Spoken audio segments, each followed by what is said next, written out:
Tonight, the flood threat moves to Forbes. Parts of the town no-go zones as the Lachlan River peaks. The big clean-up across the Central West as the Premier offers all the help she can muster. And now a bushfire. Aerial support to fight a blaze near Lithgow. This is Prime News with Doug Hogan.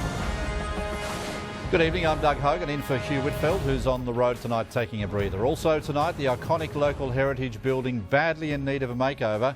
And later in your local sport, rousing reception. Wellington welcomes home their Commonwealth Games gold medalist. Those stories to come. First tonight, 40 Forbes residents are on standby to evacuate their homes tonight as the Lachlan River approaches a 20-year high. The flooded river's already inundated some camping grounds and ovals, but homes should be safe for now. SES crews monitor the river near Forbes. The Lachlan is rising. There's no room for any mistakes. At the moment, we're not predicting any homes to be affected by the water. By tonight, the river is expected to reach 10.4 metres. The last time it was that high was back in 1990. Still got to come up more yet. This will be under in another few hours, I'd say. At 10.4, we'll get a bit of water over some of the streets, some of the minor play ovals and things like that, and we'll probably get up to some of the people's bottom their backyards and that. Frank Henley and his wife took over this caravan park just 3 weeks ago. When it floods, this ground is inundated with water. No, it's the last thing we expected. We were at Mount Victoria for 3 years before that. No floods there. They're not taking any chances. They've emptied it out and been busy sandbagging. These homes that back onto the river haven't been evacuated just yet. 40 locals have been placed on evacuation watch. Dozens of local roads have been blocked.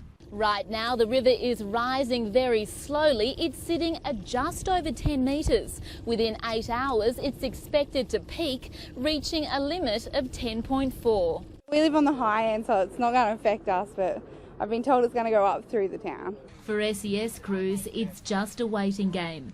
Antonia Morrow in Forbes, Prime News. All that water in Forbes is the same water that flooded Eugowra last Friday, where locals began the huge task of cleaning up over the weekend. At the iconic Fat Lamb, they're cleaning up after Eugowra's second worst flood in a century. The waters roared through the hotel. On Friday, it was literally surrounded. Had a little bit of damage to some electrical appliances and a bit of lost stock, but we'll wash that off. The town was coated in a layer of red mud and dust once the water went down. At one stage, it was a foot high through this mechanics workshop. This stuff I was still using, and the water came up so quickly. Obviously no access because of the flood water, just up out of the air, and we were lucky that we didn't get any more. The Mandadgery Creek broke its banks, turning streets into rivers. 13 people were evacuated from their homes, not that it fazed anyone here at all. Absolutely fantastically. I've never seen people just cope because they've got to, and they just laugh it off and have a beer and go again. It's brilliant. Businesses slowly reopened today, but it's quiet. We'd normally have, lots of morning teas, coffees, that sort of thing, and your travellers passing through, light breakfast, so they're just not there. Retailers like Michelle Cheney are hoping shoppers return to places like Eugowra so the town can get back on its feet. It's like someone's turned a tap off out here, and it's devastating, especially coming up to Christmas. Hugh Whitfield, Prime News. And it could be weeks before some Dubbo businesses reopen again. The swollen Macquarie River receded over the weekend, revealing the huge task ahead for locals. Council work crews got to work assessing the Cerizia Bridge. It should be partly open in the next hour.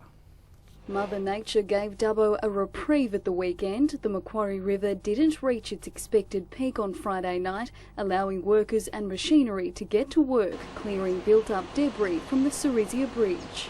We think to fully assess the process, it may take up to 3 months.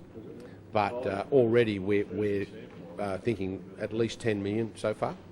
But that damage bill is definitely going to climb.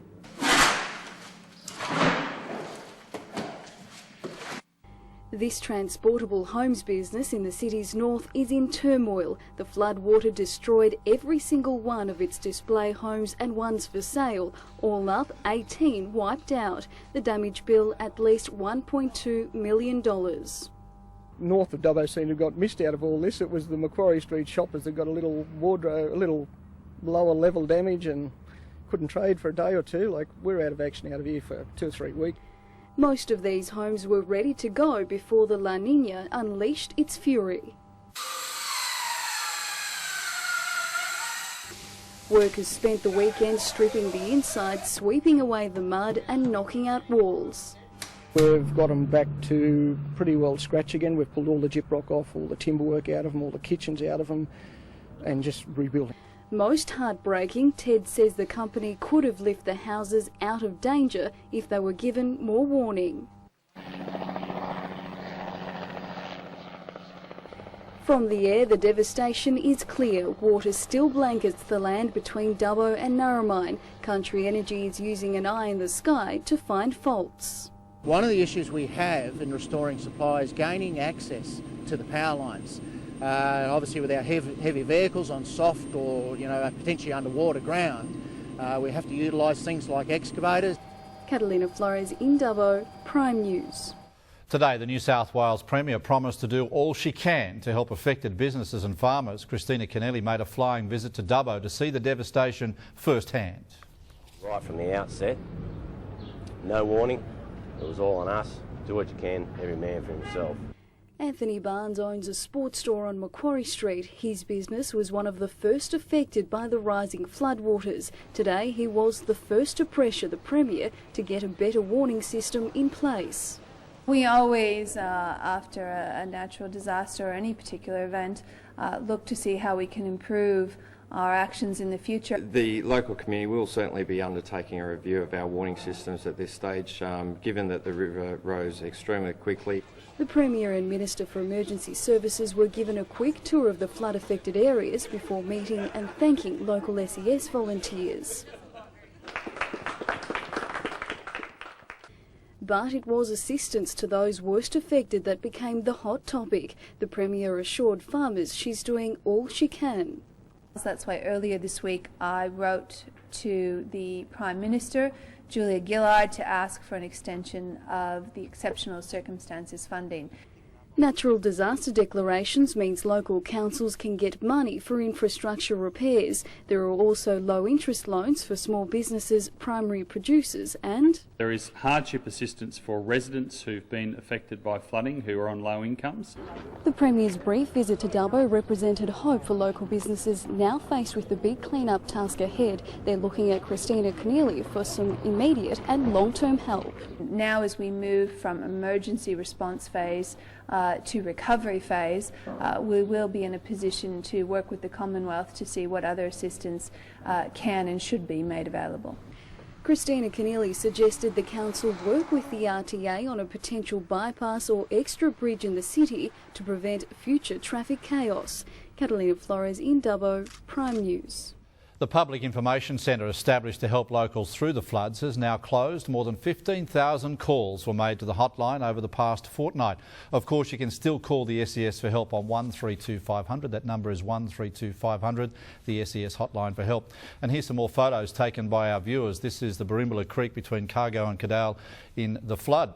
Locals say the flooded paddocks are some of the richest lucerne paddocks in the district. Now there's plenty of silt on them after the water has gone. It could be a long time cleaning up out that way. Well, the SES predicts it will take years for some local communities to recover from these floods. Most operations are now being scaled back, giving volunteers the well-earned break they deserve. After a fortnight of floods, the worst appears to be over. Now the task of rebuilding lives and businesses begins in towns like Eugowra. The town of Eugowra is in clean-up mode. We're trying to get the community back to normal prior to the flood. Obviously that's going to take a long time, but that's the focus of the SES now, working with the Department of Community Services and the council to get the community back to normal. And if the last major floods are any indication, it could take years. Homes inundated with water will need to be hosed down from top to bottom. Businesses too will need to dry out before they can reopen. Waterlogged trees will need to be cleared away, and the town's infrastructure will need to be repaired too. They're pretty good at bouncing back from these things, but there is a bit of a shock out there, I suppose, that this has happened twice in 5 years for some people, and some people are really hurting up there. But without the help of the SES, the impact would have been much worse. Well, the volunteers for the last 2 weeks in Central West region have given their all. We've had storm jobs, trees leaking roofs, the flooding, flood rescues, and that's on top of our road accidents and the other types of support we provide to the police. SES crews are happy with their response this time round, but will review its procedures and warning systems as a matter of course. It's much improved compared to 2005. We will be holding a series of debriefs around the different areas though to look at how we can improve and how we can change our procedures to make them even better for the future. Alex Bernhardt, Prime.